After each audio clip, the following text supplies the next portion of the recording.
MSNBC host Chris Hayes sent a tweet over the weekend that didn't make a lot of sense, and he's taking some heat for it. And I'll give you the backstory. It started when Fusion's Collier Menderson tweeted her displeasure with how a Hasidic Jewish man was behaving next to her on an airplane. And I'll put up first her tweet, which has a picture of this Hasidic man saying, "You guys, it's happening to me. The Hasidic dude on my flight is asking every single man who walks by to switch with me." Okay, so the backstory on this.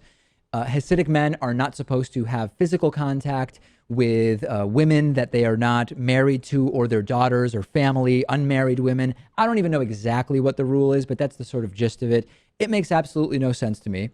However, that's his religion. But if you're going to fly on a plane, you might have to sit next to a woman, and this is a known routine that happens with the tiny percentage of the Jewish population that is Hasidic. They make a big stink. They can't sit next to a woman. Okay, makes absolutely no sense whatsoever. Very, very clear about that. In response, Chris Hayes puts up a tweet where he says, "Perfect time to start a good, frank BDS conversation." Of course, BDS referring to the movement to boycott, divest from, and sanction Israel. Now, at some point, Chris Hayes clearly realized that if this was a joke, it did not go over very well, deleted the tweet, maybe thinking better of it in some way. He had dozens and dozens of responses from people, and a lot of people were saying, rightfully so, what does a Jewish man of unknown nationality on a flight have to do with the boycott of one country in the Middle East for the problems that one or another person might have with the foreign policy? Now, some people said, well, this is straight up anti-Semitic. Others said it's anti-Israeli. Some said it's just flat out stupid. And Hayes was asked about the accusations and said, you know what? I was happy to delete the tweet, since outside of the context of the back and forth that I was having with this journalist, I actually understand why people found it offensive. And then he was asked, well, do you support the BDS movement? And he said, I don't, or at least my views are muddy. The subject of this joke was my friend's view on the issue. Here's why this is concerning. And it's not really that Chris Hayes made the joke. If it's a joke, I give Chris Hayes the benefit of the doubt. Fine, it was a joke that out of context could seem like, hey, wait a second. Why? What does that have to do with a single Hasidic guy? It's that in spite of it, I'll admit, being a joke, countless people online are saying this was correct. You should be confronting the Hasidic dude about the boycott, divestment, sanction issue. An Orthodox Jew from somewhere in the world is annoying a woman on a plane, so the reaction is to tell him about boycotting Israel. This may be an individual who had never been to Israel. And I'll go even further. This could have been, although it didn't appear to be.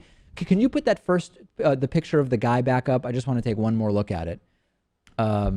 Yeah, based on the fact that he's not wearing a particular hat, it doesn't seem that he is a Satmar Hasidic Jew, who often are more anti-Israeli, but he might have taken the hat off for the flight. Who knows? The point is, this is sort of like when Jewish reggae singer Matisyahu was told he can only play at a festival in Spain called Rototom if he makes some kind of disclaimer that he is against certain Israeli policies. I'm talking about a Jew from New York, right? I think Matisyahu's from White Plains and or somewhere around there. It is a standard that would never be applied elsewhere. And think, for example, a Muslim woman going through TSA security. She's refusing to take off her face covering, maybe because it violates her religion to be in public without it. That's a really great time to talk to her about the atrocities being committed by the Wahhabists in Saudi Arabia. Nobody would apply that standard, would they, Jason? I hope not. The one thing that I wonder about is, say you're like me, I had no idea that they had this kind of rule, law, whatever it is. Yeah. So what if you're some random woman on a plane and the Jewish man next to you refuses to sit next to you and you don't know you have no reason why? Yeah. Think about the internal conflict there. Sure, but you don't have to do anything. You're in your seat. If some dude doesn't want to sit next to you, that's his problem. If the airline is going to allow it or not, that's sort of their problem. But it should not trigger the thought of, and it didn't in this journalist, right? This was Chris Hayes tweeting it, of saying, now I should talk to this dude about Israeli foreign policy and how I want to boycott it. Not a standard that would be applied in any other scenario that I can think of.